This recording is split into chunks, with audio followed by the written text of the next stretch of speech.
তোমরা কি কখনো ভেবে দেখেছো যে এক সাধারণ খেলনা কিভাবে একটি পরিবারকে নিখোঁজ করতে পারে? আজকের গল্পটা এমন এক পুতুলের যাকে প্রথমবার দেখলে নিরীহ মনে হলেও এর অভিশাপ শুনলে তোমার শ্বাস আটকে দেবে। ভিডিওটি পুরোপুরি দেখুন, কারণ গল্পের শেষটা তোমার কল্পনার থেকেও বেশি ভয়ঙ্কর।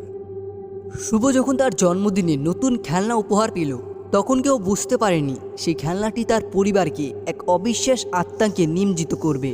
খেলনাটি ছিল একটি ছোট্ট রঙিন কাঠের পুতুল। শুভর কাকা বিদেশ থেকে এনে দিয়েছিল এই বিশেষ উপহারটি। পুতুলটির মাথায় একটি ছোট্ট টুপি ছিল, আর চোখগুলো যেন জীবন্ত কিছু দেখছে এমন এক অনুভূতি তৈরি করত। পুতুলটি হাতে পাওয়ার পর থেকেই শুভর মনোযোগ সবকিছু ছেড়ে শুধুমাত্র ওই খেলার দিকেই চলে যায়। সারাদিন সেই পুতুলটি নিয়ে খেলা করলেও ঘুমাতে যাওয়ার সময় পুতুলটি পাশে রেখে শুয়ে পড়ে। শুভর মা প্রথমে এটি স্বাভাবিক মনে করেছিল, কিন্তু কয়েকদিনের মধ্যেই অদ্ভুত কিছু ঘটনা ঘটতে শুরু করলো। প্রথম ঘটনা ঘটলো, শুভর মা একদিন রান্না করছিলেন। হঠাৎ করেই গ্যাসের চুলো থেকে আগুনের শিখা অস্বাভাবিকভাবে বেড়ে যায়, যেন পুরো ঘরটি পুড়ে যাওয়ার উপক্রমে। তিনি তাড়াতাড়ি করে গ্যাসটি বন্ধ করে দেন। পরে লক্ষ্য করেন শুভর পুতুলটি রান্নাঘরের দরজার পাশে পড়ে আছে, অথচ পুতুলটি তো শুভর ঘরে থাকার কথা। তারপরের ঘটনাটি হলো শুভর বাবার রাতের অভিজ্ঞতা। শুভর বাবা প্রতিদিন রাতে অফিস থেকে কাজ সেরে এসে তাড়াতাড়ি ঘুমিয়ে যান, কিন্তু এক রাতে তিনি হঠাৎ করে এক অদ্ভুত স্বপ্ন দেখেন এবং তার ঘুম ভেঙে যায়। স্বপ্নেই দেখেন পুতুলটি ধীরে ধীরে বড় হচ্ছে এবং তার দিকে এগিয়ে আসছে। ঘুম ভাঙার পরেও তার মনে হচ্ছিল ঘরের কোণ থেকে কেউ জানি তাকে দেখছে।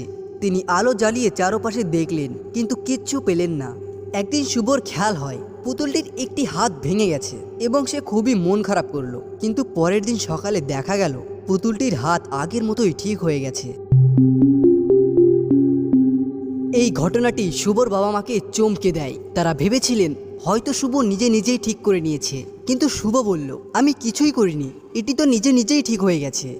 যত দিন যেতে থাকে ততই পরিবারের সকলের মধ্যে এক অদ্ভুত অস্থিরতা দেখা যায়। সবাই যেন ছোট ছোট বিষয় নিয়ে ঝগড়া করতে শুরু করে। একদিন শুভর বাবা মা ঝগড়া করতে করতে এমন অবস্থায় চলে যান যেখানে তারা প্রায় আলাদা হয়ে যাওয়ার সিদ্ধান্ত নিয়ে ফেলে। শুভ সেদিনকে কান্নাকাটি করে বলে, এই পুতুলটি সব করছে। পরিবারের এই অবস্থা দেখে শুভর কাকা, যিনি পুতুলটি নিয়ে এসেছিলেন, তিনি তাদের বাড়িতে আসেন। তিনি জানান পুতুলটি যে দোকান থেকে কেনা হয়েছিল সে দোকানের মালিক রহস্যজনকভাবে একদিন দোকান ছেড়ে চলে গিয়েছিলেন।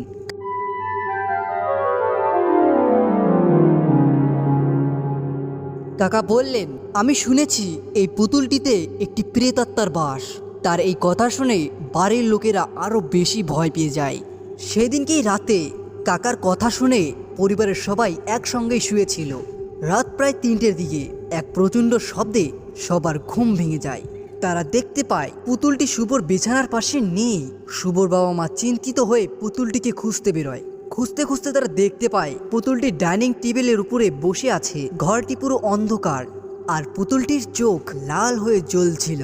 শুভর কাকা ভয়ের মারে চিৎকার করে বললেন, পুতুলটি পুড়িয়ে ফেলে দাও। কিন্তু ঠিক তখনই ঘরের বাতিগুলো একে একে বন্ধ হয়ে যায়। চারিদিকে কেবল শুভর পুতুলের আওয়াজটি শোনা যাচ্ছিল।